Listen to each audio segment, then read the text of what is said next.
এই যে বন্ধুরা আমার রান্না চেপে গেছে, হচ্ছে এখানে ডালমা। এটা কিন্তু উড়িষ্যার স্পেশাল। এখন বেঙ্গলের লোকেরাও করে খাচ্ছে, ওরা বলছে ভেজ ডাল। কিন্তু এটা আসলে আজ থেকে 20-25 বছর আগে কিন্তু বেঙ্গলের লোকেরা জানতো না। ওরা কিন্তু ওই খিচুড়ি করতো, খিচুড়িতে সব সবজি দিত। কিন্তু উড়িষ্যায় যে কোনো পর্বপর্বাণীতে এই ডালমাটা হয়। মন্দিরে বলুন, যে কোনো ভোজবাড়িতে। এখানে আমার উচ্ছে আলু ভাজা বসছে, আর এখানে ও আম চুষে চুষে খাচ্ছে। উড়িষ্যার লোকেদের মতন ডালমা আসলে কেউ করতে পারে না। ওরা ভেজ ডাল বলে বেঙ্গলের লোকেরা, কিন্তু সত্যি কথা বলতে এটা উড়িষ্যার। হোটেলেরও নাম, বড় বড় হোটেলেরও নাম দেওয়া আছে ডালমা হোটেল। হ্যাঁ, আর এখানে আমার ভাত বসে গেছে। এই যে এতে ভাতের মধ্যে আলু দিয়ে দিয়েছি। এই আলু উঠিয়ে পেঁয়াজ ভেজে আর টমেটো ভেজে এটার চোখা বানাবো। আর এই যে আমার এখানে উঠানে দেওয়া আছে চাল ডাল রোদে দিয়েছে। বিড়ির ডাল চাল আমি ব্যাঙ্গালোরেও, এখান থেকে ব্যাঙ্গালোরে নিয়ে গেলাম। ওইখানে গ্রাইন্ডার নেই, পাশের বাড়ি থেকে একদিন গ্রাইন্ডিং করে এনে বানিয়েছিলাম ধোসা। আর আবার ওটাকে রিটার্ন নিয়ে এসেছি, নাহলে পোকা ধরে নষ্ট হবে। আর এইদিকে এই কুমড়োর বীজও রোদে দিয়েছি, দেখি কী করা যায়। আচারও রোদে দেওয়া আছে, আচারও রোদে দিয়ে দিয়েছি।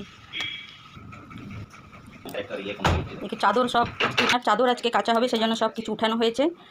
বিয়ে বাড়িতে হেভি খাওয়া হয়েছে, খুব ভালোই ব্যবস্থা করেছিলাম আমাদের নিচের বাড়ির বিয়ে। এই ঘরের বিছানার চাদরও উঠিয়ে দেওয়া হয়েছে। হ্যাঁ, দারুণ, কিন্তু প্রচুর খরচা করেছে, প্রচুর সব রকম, কিন্তু বেশি ননভেজ। আমরা তো ভেজ, তাও অনেক খাওয়া হয়েছে। সেই জন্য আজকে হালকা একদম ডালমা, ভাত, আলু চোখা, উচ্ছে আলু ভাজা, স্যালাড, আচার, এগুলো নিয়ে খাওয়া হবে। আর উচ্ছে আলু ভাজা করতে করতে আমি এদিকে একটা পেয়ারা খেয়ে নিচ্ছি। খুব ভালো পেয়ারাটা, উপর থেকে আমি চোকলাটা একটু ছিলে দিয়েছি। খুব মিষ্টি আছে, ভীষণ মিষ্টি। এদিকে ওদের সব প্যান্ডেল খোলা হচ্ছে, যাদের বিয়ে বাড়ি ছিল নিচে ওরা সব ব্যস্ত, প্যান্ডেল খোলা হচ্ছে। 3-4 দিন ধরে চললো ওদের বিরাট আয়োজন।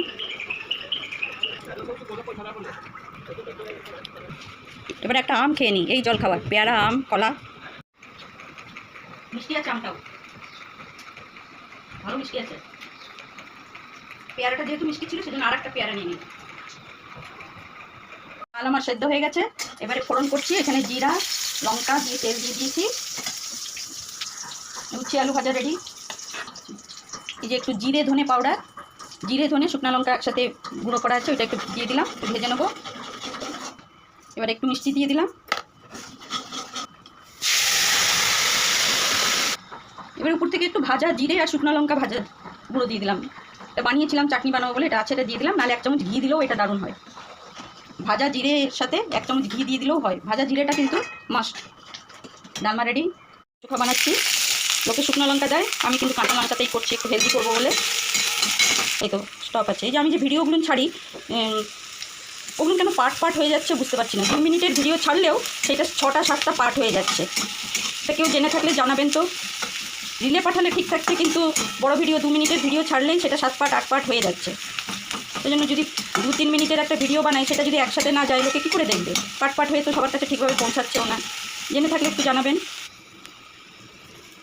আলু সেদ্ধটা দিয়ে দিলাম, তেল দিয়ে মাখাই আছে।